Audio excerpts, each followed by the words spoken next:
And welcome to the next group starting track. Our next speaker is Aubrey, Adrianson. She's going to be talking about infrastructure, nuts and bolts for your group. Aubrey is an English as a second language instructor at Ferris State University.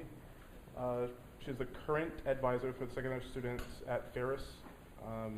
She is a parent and involved in the secular movement after her children entered the public school system. She's interested in developing and expanding SSA RSO at Ferris, and as a personal interest, developing a cooperative religious education plan for her children to counter the institutionalized indoctrination currently taking place in our public schools in American society. So please welcome Aubrey.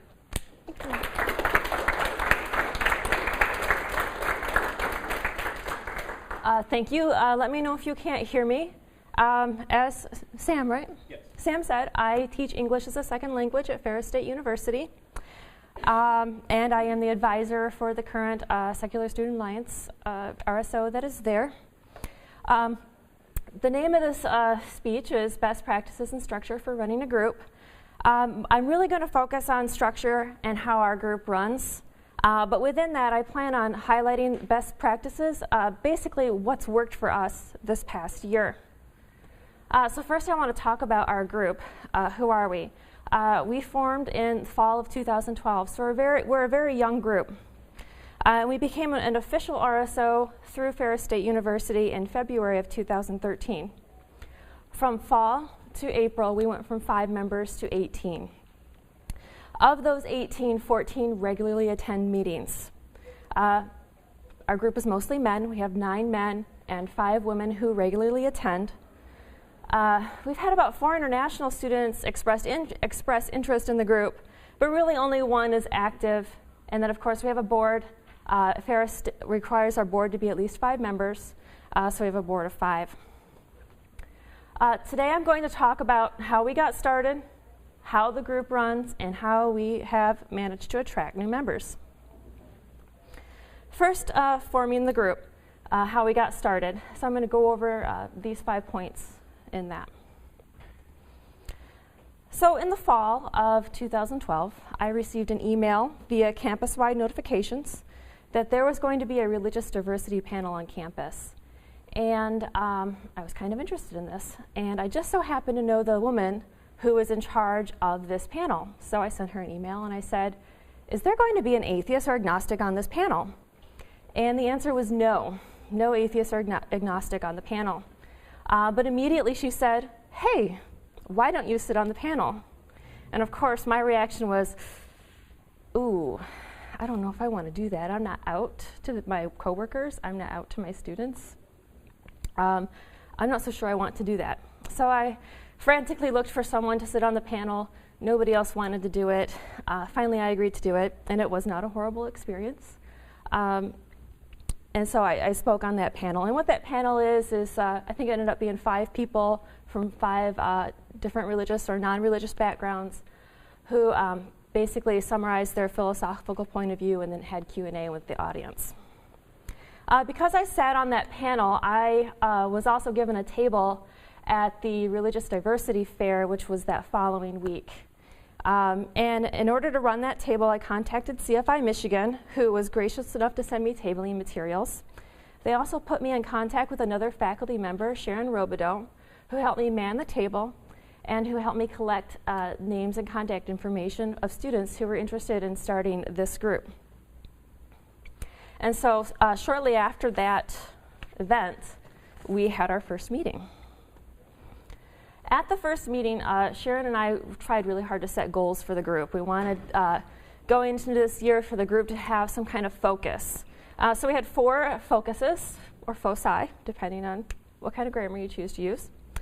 The first focus was, how can this group support each other? How can this group come together and gel?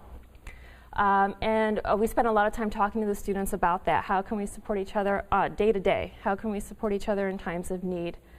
And just come together as a group. The next focus, or the next goal for the group, is I really wanted the students to start educating themselves and each other about topics like science, politics, especially First Amendment rights, and current events. What was interesting about this group is when I started talking to them about First Amendment rights, some of them were like, what's the First Amendment again? They don't know. I mean, they know the freedom of religion, but they maybe didn't know that that was the First Amendment. So that was a really important goal for the group. And then, of course, to go with that, the group took on the additional goal of educating the campus and the community on these things. The last goal is kind of related to the first goal, and that's to have fun and make new friends. If you're having fun and you're making friends, then the group is fun. If the group is fun, you're going to attract new members. If the group is fun, the members are going to stay. So that was the 4 goals that Sharon and I and the students came together and created for ourselves. So we had our group, we had our 5 people. Now we needed to apply for our RSO status in the university. Before we could even apply at the university, we had to have a board and a constitution. The Ferris State University requires 5 members on the board. We had exactly 5 students for that first semester of the SSA. Thankfully, all 5 students took a position on the board. Also, creating the Constitution, that actually was remarkably easy for us because we were able to get our hands on an old Constitution from a different secular group. And so we just made some modifications to it. And I know that that's something that you guys can also do. So we made our board, we formed our Constitution, we submitted everything to the Student Leadership Office, and I felt really confident that this group was going to go through and be approved by the university. So I encouraged the students to go ahead and start creating events. And so our first event was called Implications for the Debate on Creationism. And this slide and some of the other slides are actually modified flyers that we posted on campus.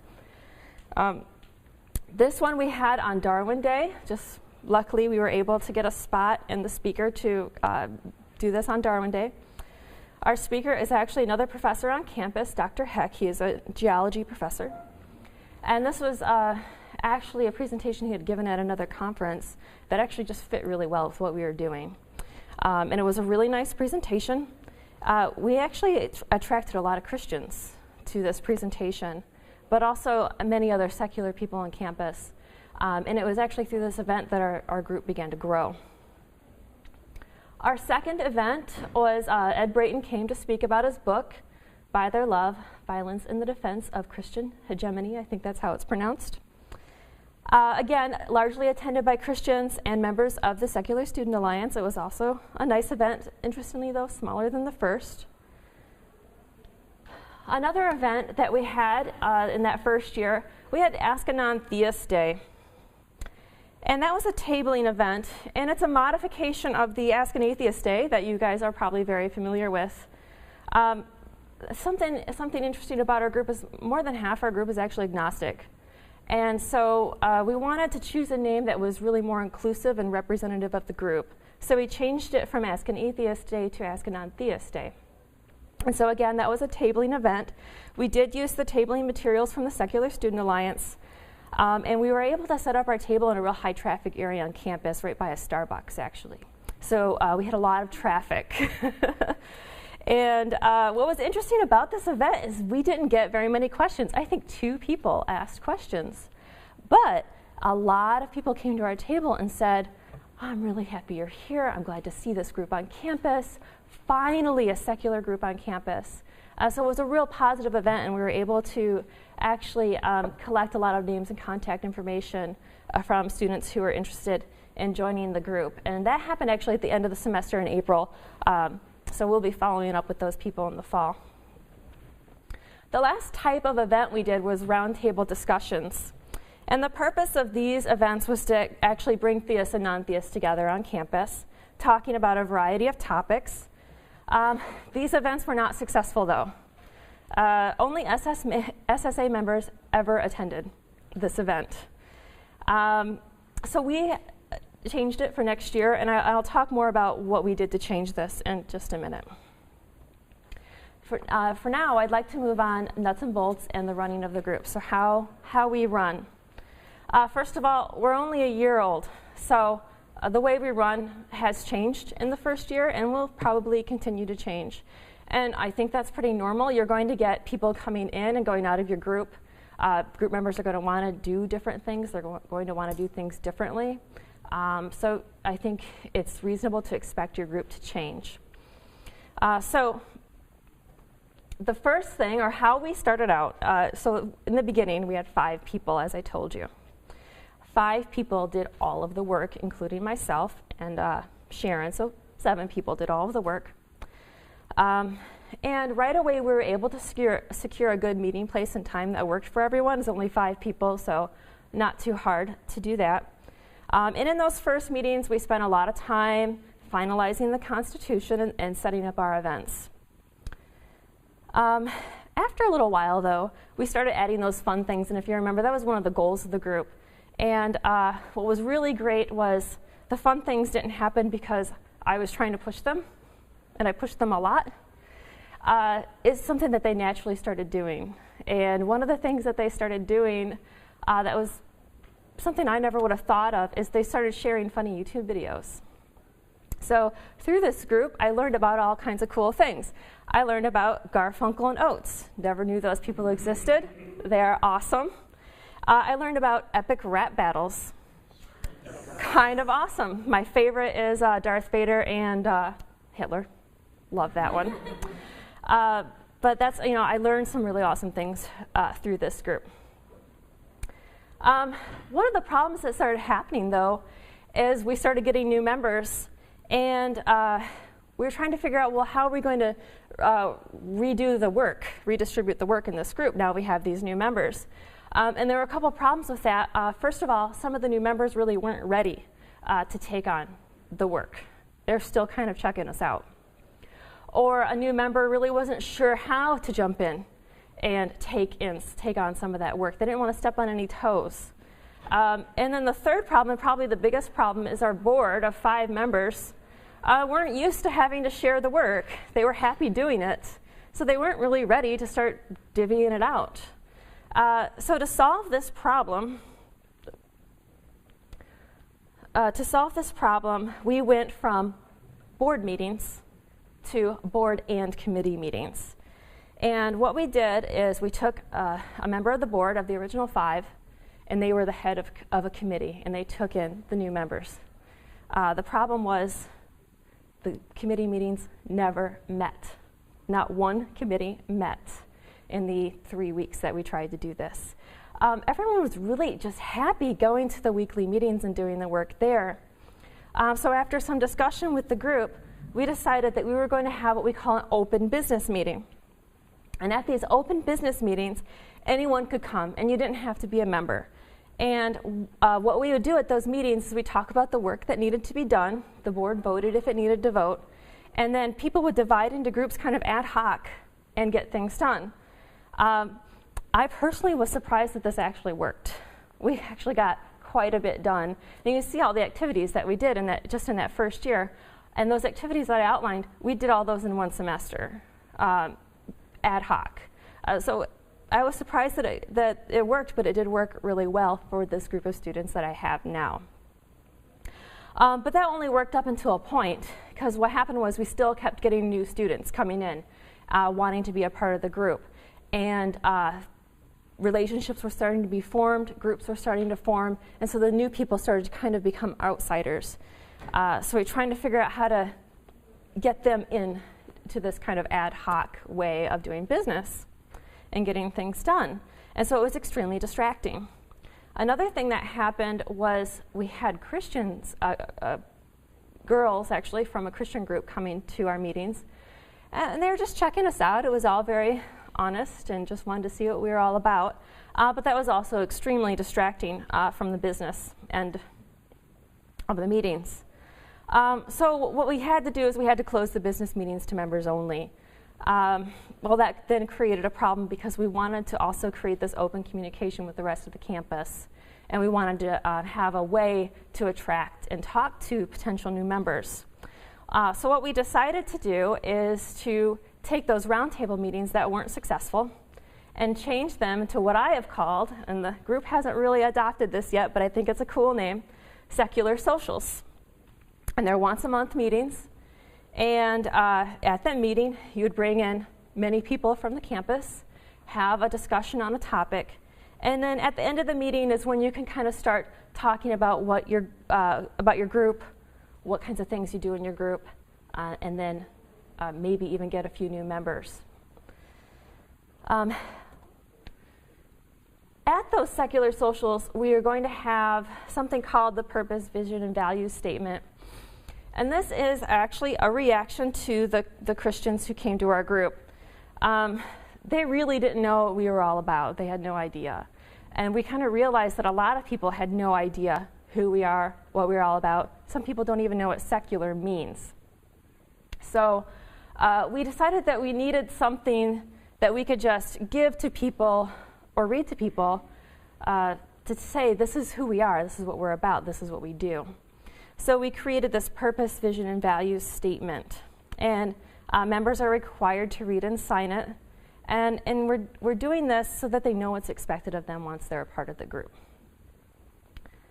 And then this would be available at the secular socials. Okay, so we've gone through this kind of metamorphosis, starting with 5 people, going to 18/14, changing our meetings, adding documents, and now it's the end of the year. Now we think, wow, we've got a good thing going here. We need to get ready for next year. What are we going to do? And so we had 3 main focuses, and this is really what we talked about those last few meetings of the school year. We talked about events, what events we're going to have, specifically in the fall. The agenda for the first meeting, or we called it the startup meeting, and elections. We never had an election before, so what's that going to look like?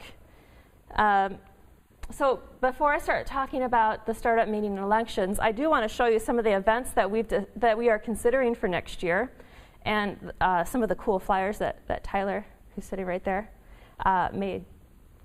So this first flyer is actually an awareness campaign. So we're going to be putting posters up around campus, sending out announcements, just letting people know, hey, we're on campus, come check us out. And what will be on here will be kind of a date and time for that very first secular social.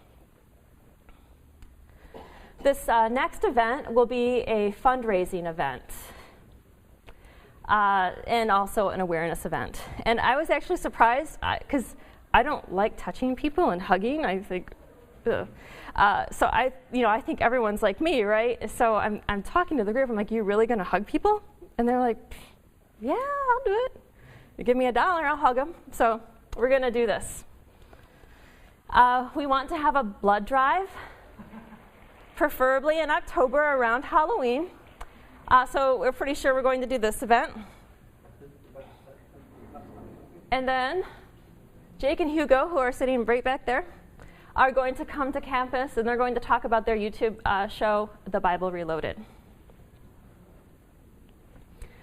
All right, so our startup meeting, what are we going to do in the fall? So one of the things that we decided is this meeting really needed to be in the same time and place as last year, mostly because it's easy to remember. And so people are going to remember, oh, it's Wednesday at 7 o'clock. I know where I need to go. So we can have that meeting and have the most people there. At that first meeting, we will be renewing memberships, getting ready for the election. We'll also be collecting data so that we can come up with a good meeting time for everyone. We went from 5 to about 18. So we need to kind of check everyone's schedule and make sure that we have a meeting time that works for the most people. And then Tyler again, right there, Tyler.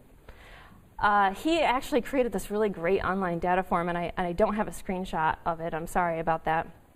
Where you can put in the times that you're available for the meeting. And so right at that first meeting, we should have lots of data and potential meeting times for everyone. Yeah? You feel like Google.com, you just that's what I have him for. Ask Tyler, or what's your name? Raven. Or Raven about it if you have questions, because I don't know. Okay, I have 4 minutes. Okay, and so that's the first meeting. Also, elections. We have to elect new board. We want to do this quickly. We want to have this done the third week of classes, preferably the third meeting. So at that first meeting, nominations. So you can nominate yourself or someone else to be on the board. Second meeting, speeches. Why are you a good candidate for that board position? Third meeting, the vote. We decided to do the vote, secret ballot, and then the new board takes over that following meeting. All right, my last point is how do you attract new members, or how have we been able to attract new members? And I've found 4 ways that really do work for attracting new members. The first one is just becoming a part of events on campus. You're either creating the events yourselves or you're becoming a part of another event. And with each event that we did, with the exception of the roundtable discussions, we were actually able to attract at least one new member. Talking about the group. What I mean by this is you're a member of the Secular Student Alliance, you find someone, you think maybe they're a non-theist or a secularist, you start talking to them about your group and maybe inviting them to a meeting. My group is really bad at it. They don't like to talk to other people about their secularism. I even modeled how to do it for them, and they're still like, no, I just can't talk to people I don't know about being atheist or being agnostic. But there are some people who are really good at it, and you want to encourage them to do that. One woman in our group brought in 3 people in one semester just by doing this, and those 3 people are actually pretty active in the group. Okay, communication within the university. Okay, so posters, great way to communicate in the university. We actually had a lot of good feedback, people finding us through our posters.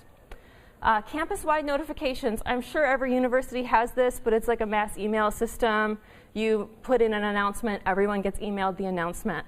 We found a lot of people that way. Ferris also has something called OrgSync, and that's just a way to browse RSOs on campus. I'm almost done. OrgSync wasn't as effective as the other 2, by the way. Not a lot of students use it. The last way is Facebook. Just a little bit about Facebook. We started out with one Facebook open group. And what happened was a lot of members were kind of concerned about that because a lot of them aren't out to their families. And so because it was an open group, their families could go to their Facebook page, browse, and see that they're a part of that group. So we made it a secret group, so it's invisible to the families. And because of that, we had to then create a public Facebook page, and it's like a community page that you can go and like. Some advice for the Facebook page: only have 1 or 2 administrators. You don't want a bunch of people posting all the time. And somebody who's really good at using social media, which I don't really have anyone in my group yet that's really good with social. Believe it or not, I know that's weird, but I just don't have anyone in my group that wants to do Facebook for me. So hopefully next year we'll get someone to do that. So that's it. I told you how we started, how the group runs, and how we attract new members. I really hope that you have found something useful to use when you go back to your groups. Thanks.